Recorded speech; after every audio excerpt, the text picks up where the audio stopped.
welcome to another edition of Millennium County Railroad. This one's a little different. This is a do-it-yourself instructional video, sort of, or documentary, I don't know what you want to call it. Anyway, seems like a few of you guys out there are interested in 3D printing, I should say. So Nathan actually asked me to do a step-by-step procedure on how these things work and what you're supposed to do with them. So I figured I'd give it my best shot anyway. So for about the next half hour or so, I hope it doesn't take that long, although it might, we're going to go over the printer itself. Well, I'm not going to do assembly because mine's already assembled. I'm not taking it apart again. Because they do come, this one does come in a kit form. You can get them already assembled. They cost quite a bit more. But, you know, if you guys are in the train, you already know how to do all the do-it-yourself stuff, so it shouldn't be an issue. I found it extremely easy to assemble. It only took a few hours. There are things you should do to improve it. I mean, you can use it as it comes out of the box, but I've read some stories that, you know, where they caught fire and whatever, which is not a good thing. So there's things there you could do. And it costs a few bucks, not a lot, but there's better power supplies. There's a MOSFET safety feature that keep it from bursting into flames or shorting out or overheating, you know. So anyway, we'll get into all that. So the first thing we're going to do, we're going to start with how I set mine up. And I'll tell you what, if you have the space under your bench, this is the way to do it if you're tight for room. Now if you have a separate work area and you can set it on top of your workbench or whatever, that's great. But really you shouldn't move these things around too much because you do have to level the printing table. We'll go into that later, but I like mine because I bought this thing. It's actually, I don't remember what it's called. I got it on eBay. It wasn't cheap. It was $100 and some. But it's a, it's actually designed for like mix masters in the kitchen. And so you can put it underneath the cabinet. When you want to use it, you just pull this thing, it's spring loaded, and it locks into place, and it brings it up to the level that you want it to. And then when you're done, you just pull the lever and fold it back down, shut the door, and it's like you don't even have one. It's a great idea. And because I don't have a lot of working room in my house anymore, the place is getting a little too crowded, I decided to do this, and I had the storage underneath my bench work, so I went ahead and built it. So we're going to start off showing you what's going on with that. So hang on just a second. I'll try not to make anybody dizzy.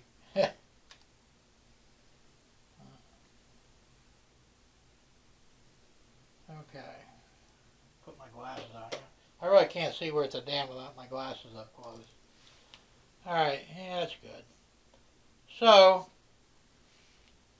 what we got here is this assembly. Like I said, it's spring loaded. I put a handle on it. I've modified a lot of things to make them work for what I want them to do. And, you know, it's a good idea. I went to the, the hardware store. I bought a $2 garage door handle. I guess that's what it's for. You just grab that puppy, swing it up, and lock it in. So, let me get back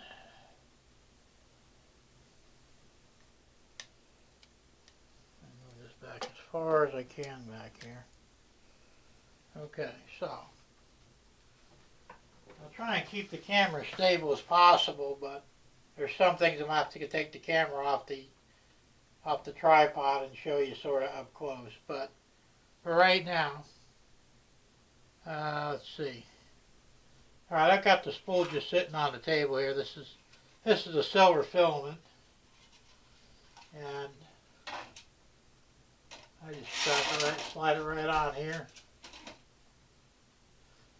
Now, let's see, I don't know if you can see it now. I only raise the camera a little bit. There you go. So now, I keep a nut on the other side over here, a spare nut.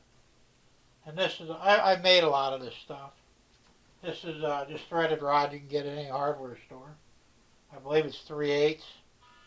Like coarse thread. And I like to spin the nut on the other side, and like to lock it down so that it just doesn't roll around too much. It pulls just as much as it needs. Now, these two brackets here I printed up, and at the end of this video, I'll try and find the links for all this stuff. And all you have to do is download the files, and I'll show you what software program I use. It's free, and you can load it onto your micro SD card, which is this right here. It's a real tiny one, something the same size that you would put in your smartphone. You put that in there, and once again, this a lot of the stuff is add-on because I didn't like the way it came from the factory. A lot of it was for safety reasons. None of it was for convenience. So all this stuff can be purchased on eBay, which is great, and it's relatively inexpensive. Like this micro SD holder. Now, the red part actually printed, but the actual holder itself, which has got a ribbon cable, goes down to the controller board. I think that was like $6. It was really inexpensive. I'm not 100% sure on these prices, but they're really cheap. All the white stuff here, those are printed brackets that I built. That strengthens the assembly up. We've got these here. They're guides for your filament. Now I could put three spools on here at any given time. But because I don't have enough room, I have to take them off to fold this back down. So otherwise, I would just leave them on there. And I have, I have a whole bunch of different spools and colors for different applications. Now, like I said, I just made these guardrails, and I use this silver filament. And this is PLA filament. It's just a basic plastic. They have other types, which I won't go into. That's something you can do your own research. I like the PLA for most things. This is great, especially for the train room. There's no reason to go into they have flexible plastics. They have, I can't remember what it's called now, but it's a harder plastic. Oh, ABS. You're probably not going to use ABS in the train room unless you're going to be hanging off it or something. So the PLA or regular plastic is fine. So, before we get into all this other crazy stuff, let's go over the machine itself. I'll tell you what, I'm going to take the camera off the tripod so we can swing around and see what I need to show you. I'll try not to make anybody too dizzy. Alright. Get my hands out of the way here. Alright, so pretty basic, most of the components. Your print head is behind this orange head. I wish I had a pointer. This here is the cooling fan for the print head, which is under here. This is where your filament goes through. Like I said, a lot of add-on things, which I'll go into later. This is your work table. It's heated. It does get hot, so try not to touch it if you don't want to burn your hands. Now you can vary the temperatures on anywhere from, I think, 20 degrees Celsius all the way up to 90 degrees Celsius, somewhere around there. It'll get hot enough to burn you. But anyway, you need this because the work you're doing will actually stick to this. Now you'll notice there's blue on here. This is the blue painter's tape. And because the table itself, the plate, is metal. They do have glass ones, although I didn't use it. I used a metal one. And this is a perfect thing for sticking your work to. The work stays on this for some reason. If you don't want to use a tape, you can use hairspray, which also works. You spray the metal plate, and then when it just starts putting the work down, your pattern, your print, it'll stick to it. But I really like the tape. It works pretty well. Let's see, what else? Okay, the components. Now, here's a better view of the, a better view of the micro SD card. Like I said, I wish they had one. They don't have a USB for this. I wish they did, because a USB flash drive would be so much easier to use. But I have yet to find one. And then over here, I'm going to tear up everything. Over here is the control box. Now, when you get this from the kit, it's not going to have this nice plastic cover on there. It's just going to be the circuit board itself. And that's why I like this piece here, because if you want to use the cover, you have to have a place to, you can't, because normally the SD card would plug in over here inside, and you can't do that with the cover on, so you got to have this remote SD card thing here. But this cleans it up. It keeps the wires from getting exposed, torn out, or frayed or anything else. It's right, and you print this yourself. All these things are printable that you will make with your own printer, which is great, really cool. Same thing here with the chain guides. Well, they're really not chain guides. They're actually wire holders. This is some of the wiring for the cooling fan and the print head. They go through this white one, and of course it moves back and forth like so, and then up and down, and then the table moves back and forth. I also have one down here. This protects the wiring for the heat bed. Now, they tell you that you should cut this off and solder the wires directly to the heat bed. Well, I did that the first time, and it didn't hold up well. I don't know if because, I like to think I can solder without problems, but I didn't really fix the wires so that they wouldn't move around. I didn't move around too much, and eventually they broke off. So your best bet's to leave the plug and keep the same thing, but build this assembly here, and the wires go through it, and it protects the wiring going to the hot plate or hot bed. Now, the next thing we're going to go over, let's see, we got the power supply over here on the other side. Now, the one that comes with it is really inferior. Of course, it's from China, so you can't expect much. Now, like I said, you can go on eBay, and I think for around, I think I paid $18 for it, maybe less. I got a heavy-duty power supply. And then I printed the bracket on the bottom and bought a switch. Because the one that comes doesn't have a switch. You simply unplug it when you want to turn it off, which is kind of a pain in the butt.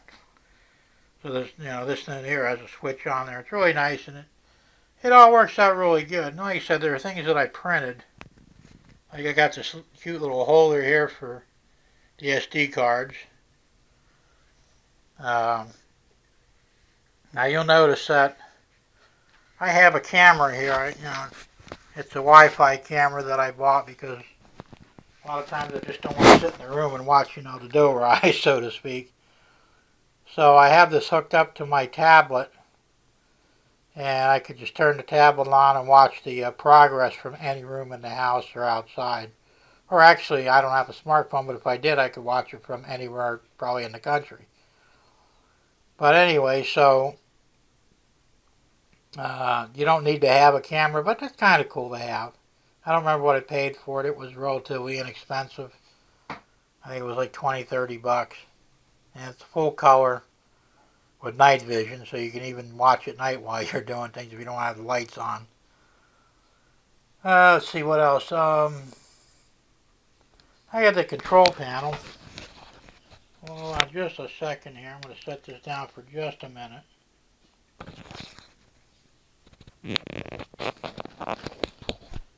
Reconnect the mic onto my shirt. Now, I'm going to go ahead and turn the power on. Now, like I said, I don't think you can see this because of the brightness. Probably not. Like I said, this camcorder is not the best thing in the world to use.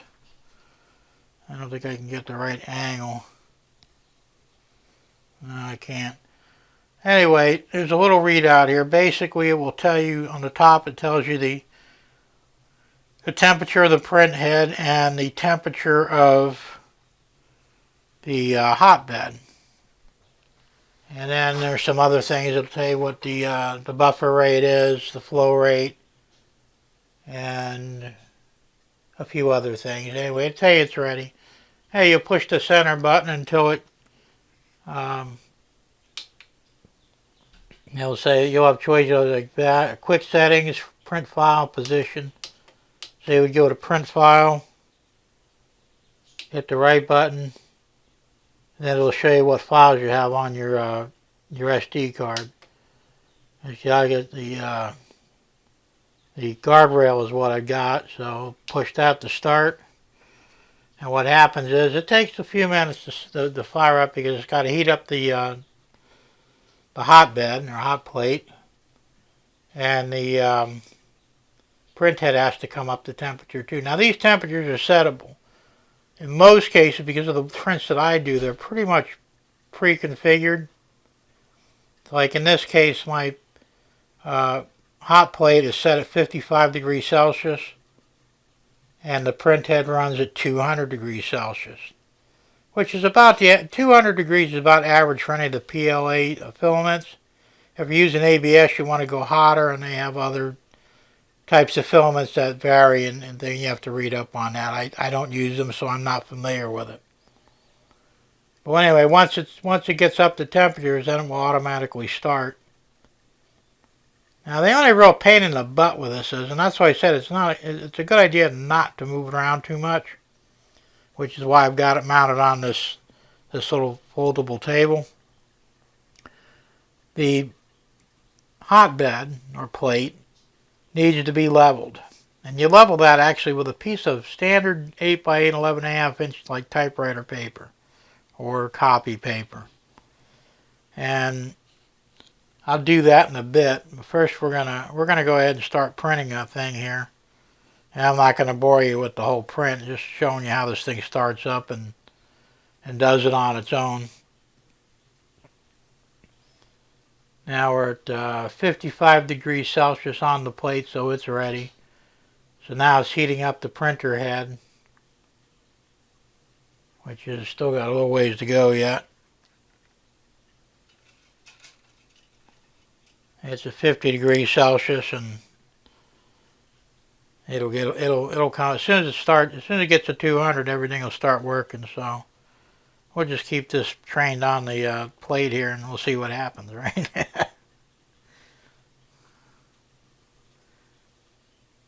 I tell you, it's a little daunting at first. The learning curve isn't that bad on it. I figured it out pretty quick.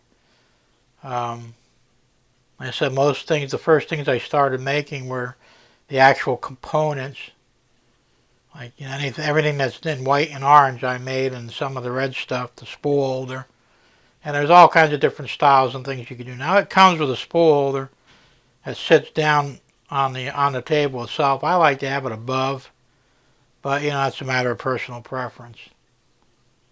So, but I just thought, like I said, these white pieces, they're actual braces. When you're assembling this thing, make sure you don't over tighten the screws. It's unnecessary and will just snap the plastic. So, you don't want to do that. And apparently, for some reasons, a lot of the people that bought these things wind up breaking the frames, and I'm going, how do you do that? Alright, so now we're getting in position. And all the technical data is loaded up in the SD card, and it will just follow through. Now, whenever I'm printing something, I usually like to put a brim on it. And the brim is like an outline or an extra bit of plastic to keep it from moving around on the plate. And you'll just take that off when you're done with the print. But it makes it a lot easier, because if things break loose, then you're not going to get a good print, and you're going to wind up doing things all over again, and you don't want to have to do that. So you can always print with a brim. There's some things that you can actually print with supports. Usually something that's got an overhang on it will have supports. Kind of a pain in the butt to pull the supports off after you're done printing, but it does make for a better job. So And I'm not going to demonstrate that. I actually made a 1911 45 caliber pistol, not a real one, of course, just a toy. And it had to have supports on it because it printed it in two pieces. And without the supports, we wouldn't have been able to do it. And it came out really nice.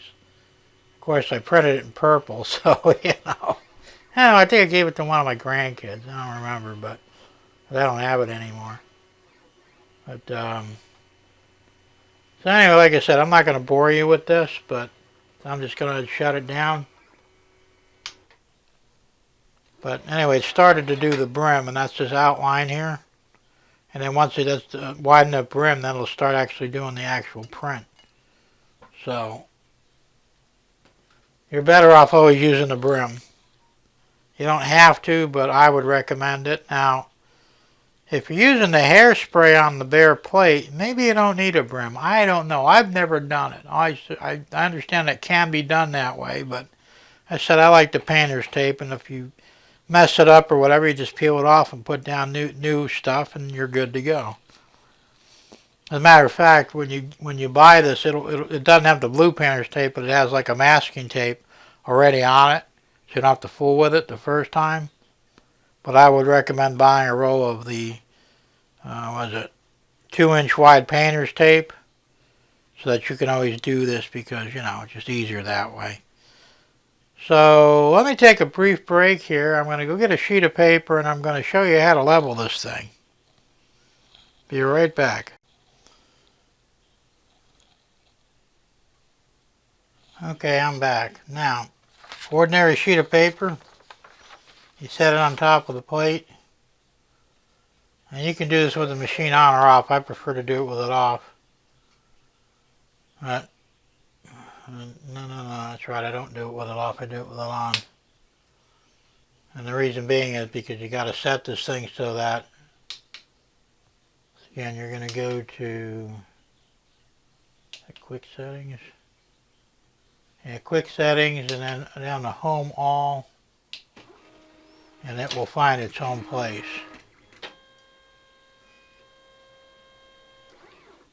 Okay, now, and you also have to go, you have to release the, well actually you can turn it off to do this, and it'll release the settings.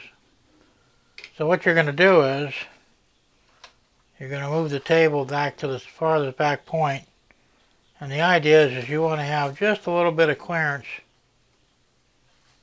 between the print head and the table, and there's these little screws on there. I don't know if you can see them or not. Yeah, you can. And there's one here. And you'll set all these. It takes a few minutes to get the hang of it, to where you have just a little bit of pressure, not much, like just a little bit of a drag on the paper at all four corners. Once that's done, your table is leveled. And as long as you don't move this thing around, it should stay that way. Alright, so like I said, not much to it. And that's really the only adjustment you really have to fool with. Now I've got mine locked down. I also made these little brackets here. I don't know if you can see them or not. And right here. And actually screw this whole assembly down the table. I've got 4 of them, 2 in the back, 2 in the front. So it can't go anywhere.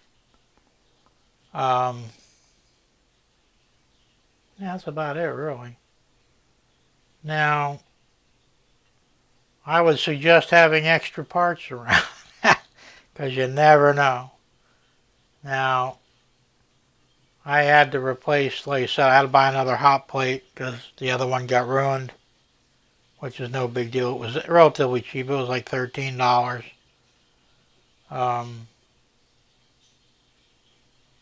I would have spare print heads. They're pretty small. You can usually buy like 10 at a time. They're a few dollars. Great to have.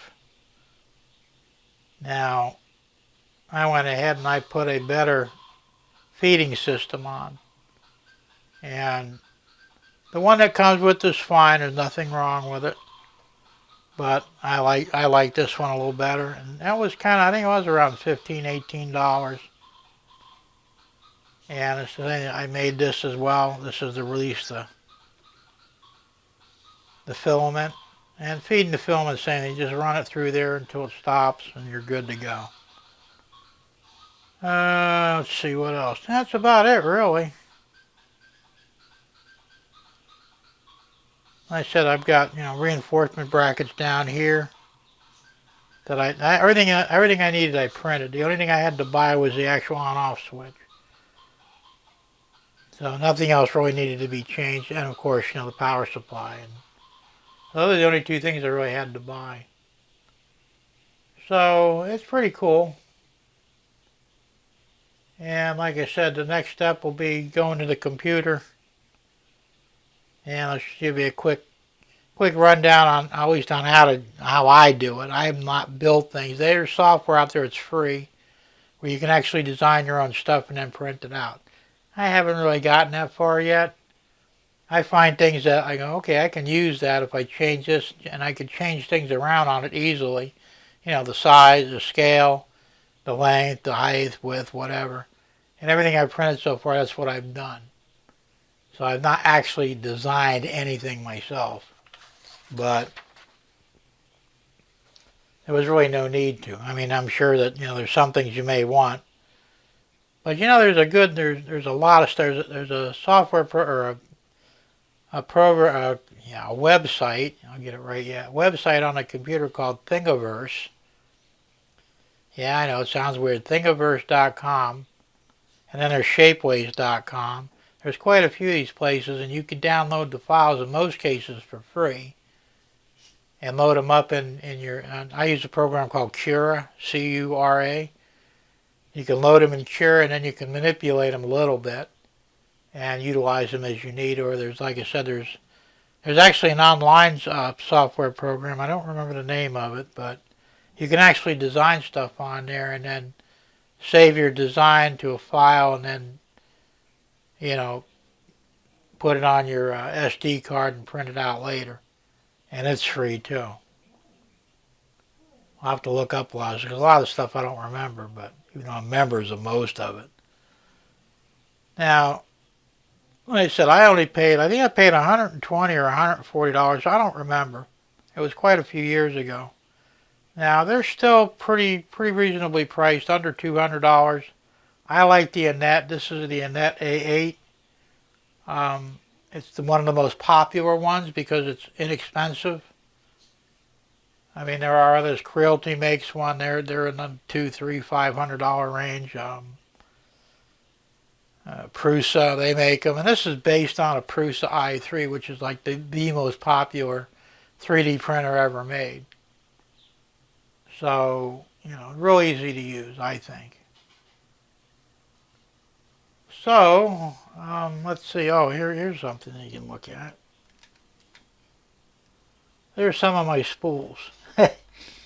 I've got black, I've got orange, I've got brown, yellow, white, blue. And like I said, there's so many colors you can use, and I try and make things out of the colors that they would normally be, so I have to fully paint them. You can paint your printed products, but it's a lot easier if you don't have to. So, a lot of times I just leave stuff go. Like these guardrails are silvery color, and that's what you would find out in real life. So, the bumper stops, I made the actual metal parts to look like steel. And then the bumper itself, it was usually a block of wood with prototypical, and I do those in brown. So, hold on just a second. Alright, so now we're out here at the computer. And my pictures of my doggies. Anyway, we're going to go ahead and bring up the Cura program. And we're going to go to our file. And we're actually going to do the bridge pairs. So click on that, open. Now, this puts them up here. Let me get this a little bit. There we go. Now, the first thing I want to do is, now, I don't know why they put them on this way, because you can print them this way, but I always felt it's better to have the widest part of the print on the bottom. So what we're going to do is we're going to rotate it. You can rotate it any number of different ways, but we're going to go this way with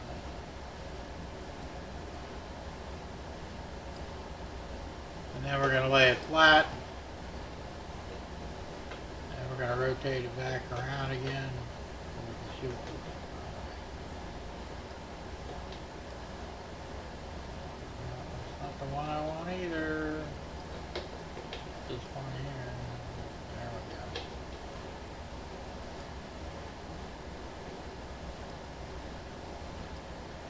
we go. Okay, so. Really, no, I don't want it to keep doing that. Sometimes these programs are a little weird. We'll just turn around the whole bed here. There we go. That's what we got now. Of course, these are pretty big, and we're going to bring up the scale. And everything here is in millimeters. Now, bring out my trusty ruler. Yeah. Now, actually, my glasses. 130 is the length, this here. Or actually the green. It corresponds with the green letter here, or Y, the Y-axis. So 130 is roughly 5 1/8 inches. Well, that's too much. I only want it 4 inches, which is going to put it about well, let's say give it or take 101 millimeters. So we're not going to do uniform scaling because I just want to change the width. So we're going to change that to 101. And that makes them narrower. So now they're only 4 inches, which is what I need because my roadway was 4 inches. The height is good. Of course, you could change that if you needed to. Same thing with the thickness, you could change that as well. And if I remember correctly, I think I changed this. I don't remember if I went down to 90 or not. I might have. Well, that's the height. Or is it? Go back to 95. You really have to experiment with this stuff. But I don't think I messed with that at all. I just mainly needed to get them so that they weren't quite as wide. So, as you can see, they're 4 inches from end to end now, instead of the 5 1/8. Then you go over here to, well, back over here. Now you can do this any way you want. Now they give you different settings. And this is an older program. The new one might be a little different, but probably not. They're pretty basic. You have fine, extra fine, normal, draft, extra fast, coarse, extra coarse. Now, if you want to make it extra coarse, it's going to be kind of flimsy. So you don't want to do that. So we're going to basically, I think we went with normal on it. No, wait a minute. No, I did draft. Just to speed it up a little bit. That brings up this box here. Now you can make changes in here. Like the infill density is set at 20. I could change that to whatever, but 20 is good. You don't really want to go any less or any more. It's pretty strong the way it is. If you want it stronger, you would increase the density. Of course, the higher the density, the longer the print takes. So you have to keep that in mind too. I mean, you know, if you want something quick, well. So this actually worked out. So we're going to keep that, close that out. So we're on draft 20%.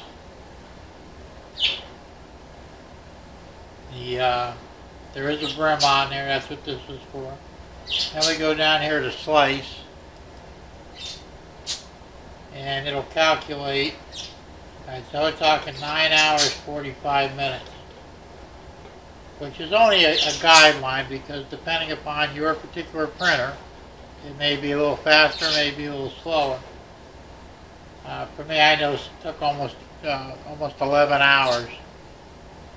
So, you know, it was a little bit more than what this says. Then you would save it to your file. Now, normally you would, all these printers, they come with this. Well, you can see that. It is an adapter for USB port. You put your micro SD card in there, plug it into your USB port, and it will automatically save it to that port. Now I don't have it in, so it won't do that. But if I had the SD card in there, it would save it right to it. Then you just take the SD card out, plop it in the 3D printer, turn it on, and you're ready to print. Pretty simple. Like I said, I like this program. It's free. There'll be links to this and some of the upgrades for the printer, including the printer itself, down below. So, yeah, look for that below the video. I'd say for an actual investment of $200 or less, you could be set up with a 3D printer. Now, I did in fact see, let me swing this around a little bit.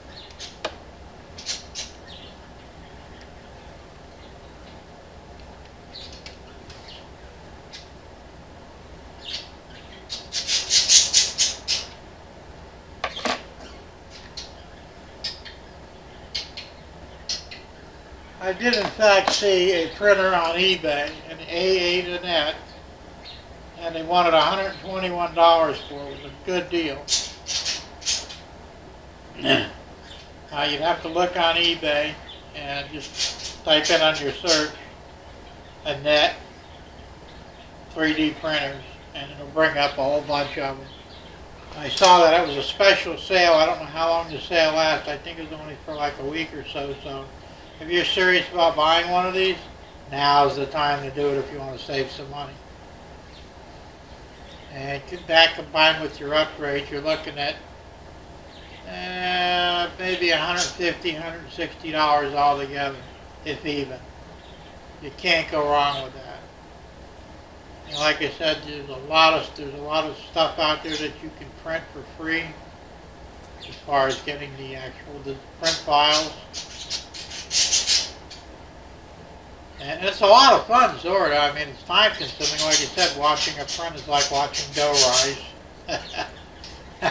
But you can set it and forget it, you know, as long as you have the safety features in there. If you don't do the upgrades, especially on the power supply and the MOSFET adapters, don't leave that thing alone, because it could burst into flames. I mean, it could. It probably won't, but it could. And you don't want to take that chance. There was one guy, he actually did a YouTube video, and it didn't show the actual fire, but it showed the before and after. And he was lucky he didn't lose the whole room or the house, but it destroyed his desk and the printer. And something happened, it shorted out and caught fire.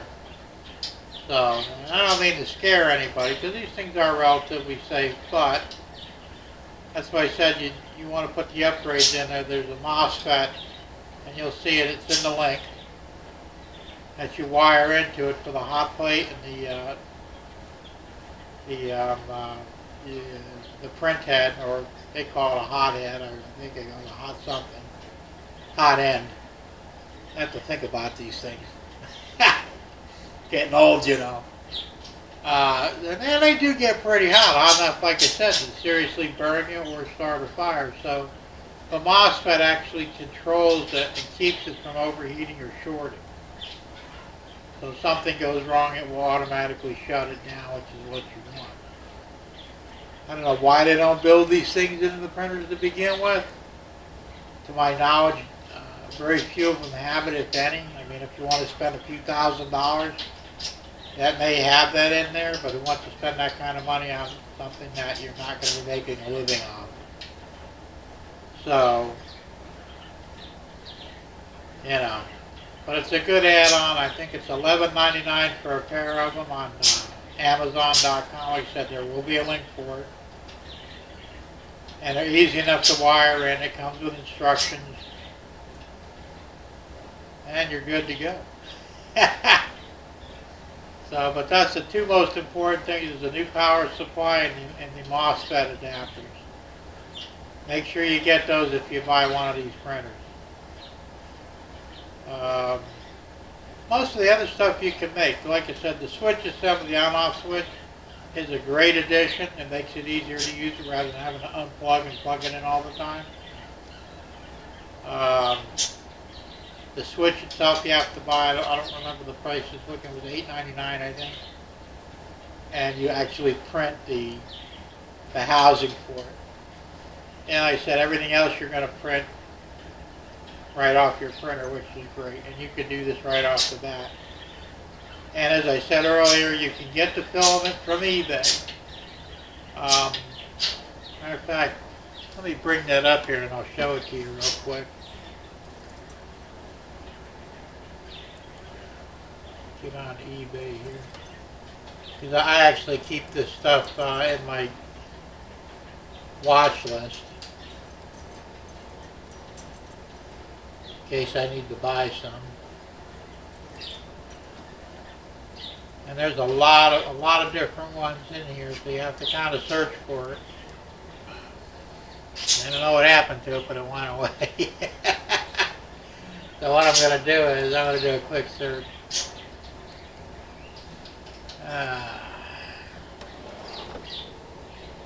3D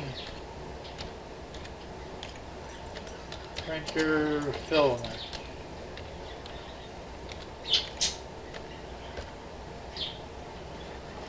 There we go.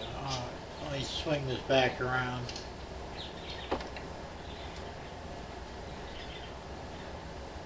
Okay, there's a whole bunch of stuff here. Now we got this one here. And this is what you're normally going to use, the 1.75 millimeter. It's 2.2 pounds. It's a pretty big spool. It's about, you've seen the spools on my shelf. You could do a lot of printing with one of these. Like I said, they have different colors, a whole lot of different colors, including glow-in-the-dark stuff. You know, fluorescent. Let's look for, I'll just go with white for the moment. It'll bring up the white. And then you got different materials. Now they sell the plastic, the PLA, or the ABS. In most cases, the PLA is the way to go. It's cheaper. Now, for a single roll, this is $12.99, free shipping. You cannot go wrong. It's good quality filament. I've used it. In fact, I'm going to go ahead and add this to my bookmarks again because I don't know why it went away. And you can, like I said, there's so many different colors. Purple, sky blue, red, any color you can think of. They even have a flesh color, which I guess if you want to do something in flesh, you could. Real bronze fibers, that's weird. Look at that, that's kind of cool. So this is the way to go. I would suggest only buying it from eBay because if you buy it in your local stores, now sometimes Hobby Lobby has this, and some of the model centers, but you're going to pay dearly. And I've seen them as high as $28 a spool, and it's no different than what you're getting here. Now, you could probably even get it a little cheaper from China, because all this is from China anyway. But you could get it directly from China, probably even less, if you don't mind waiting a year for it. No, not a year, but, you know, it could take a month. But at least this is in the States. This comes out of San Pablo, California. So you should have it in about 3 days, which isn't bad, well, depending where you live. I'm over here in Florida, and I get it in 3 days, which isn't bad, you know, from California. So anyway, that's about all there is on this thing. Like I said, there's a little bit of a learning curve with it, and you'll experiment and have fun with it. And the more you use it, the better you will get at it. There are other aspects of printing that I'm really not all that familiar with, and I haven't felt the need to use yet. But you can easily learn that. There's a lot of stuff on the internet, how-tos, um, instruction manuals, all kinds of stuff out there that will help you with designing, printing, you know. You have to look for it. But I'll tell you what, for our hobby, the model railroading hobby, this is one of the greatest inventions ever. You know, you just can't go wrong with this. There's endless possibilities. I mean, you're limited by size. Now, my build plate is 220 millimeter by 220 millimeter by 220 millimeter. So it's, let me get my glasses again here. Hey, I can't see nothing up close. 220, basically it's 8 3/4 inches by 8 3/4 inches square, and you could build 8 3/4 inches high, which isn't bad. You know, if you need bigger stuff than that, they do make bigger machines, but you're going to pay dearly for them.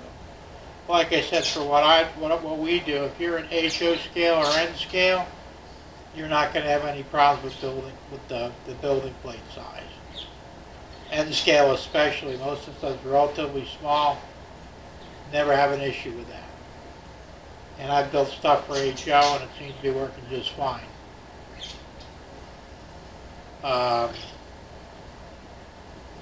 I can't really think of anything else to add to this.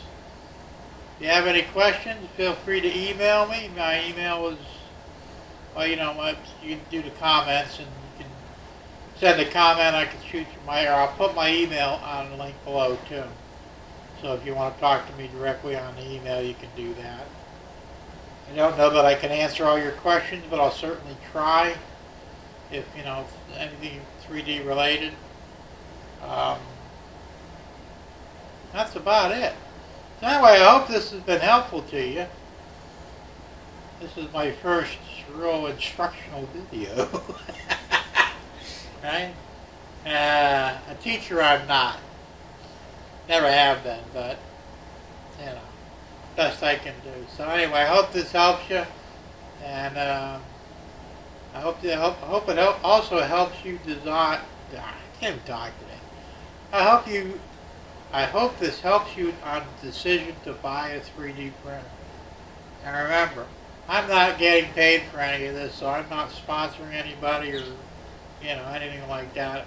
This is just my own personal viewpoints and my personal experience with the printer that I purchased, which once again is an Anet A8. I think it's great, it's inexpensive, great for the beginner and even the experts. And I'm still consider myself a beginner, even though I've had this thing for almost 4 years now. And like I said, I built a lot of cool things. You know what? Let me pull this down here. And this actually took 2 weeks to build, but it's really cool. Yeah. It'll take me a minute to get it down here because it's kind of unruly.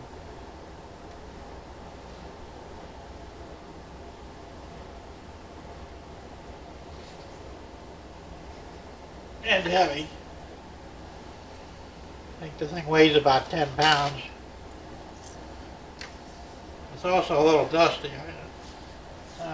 Don't mind my lack of cleaning skills here, but eventually I will get tired of it and clean it. But I built this engine.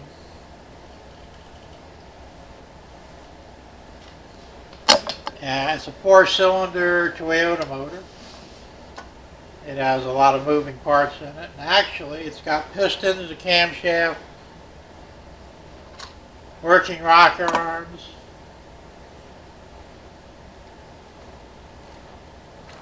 It's really neat. So, and I printed this whole thing, and I'll tell you what, it was a little tricky. I wouldn't recommend it for a beginner, but after you get used to doing it, by all means, give it a shot. I think it's really cool. It's fairly accurate. And like I said, it's endless possibilities of things you can make with it. Like I said, most of the stuff I was experimenting with at the time. And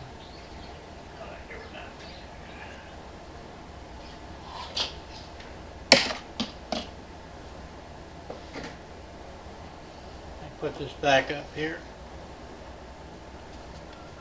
I gotta make a note to remind myself to dust this thing off.